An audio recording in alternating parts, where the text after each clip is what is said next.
आज मैं वालिदैन से एक अहम सवाल पूछना चाहती हूँ। क्या कभी आपने महसूस किया है कि आजकल बहुत से बच्चे कुरान पाक पढ़ने से भागते हैं? अक्सर वालिदैन कहते हैं कि हम बच्चों को कहते हैं कुरान पढ़ो, लेकिन वो बहाने बनाने लग जाते हैं। आज मैं आपको 3 बड़ी अहम वजह बताऊंगी जिसकी वजह से बच्चे कुरान पाक की क्लास से दूर होते हैं।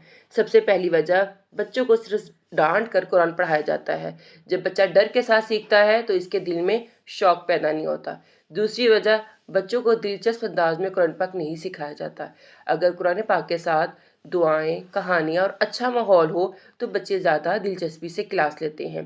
तीसरी और अहम वजह, आजकल के बच्चों की तवज्जो ज़्यादातर मोबाइल और स्क्रीन की तरफ होती है, इसलिए हमें कुरान सिखाने का तरीका भी थोड़ा बेहतर और दिलचस्प बनाना होगा।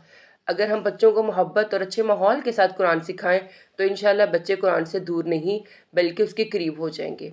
अगर आप भी चाहते हैं कि आपका बच्चा कुरान पाक के साथ मजबूत ताल्लुक बनाए तो आप मुझसे रब्ता कर सकते हैं। जज़ाकुमुल्लाहु खैरा।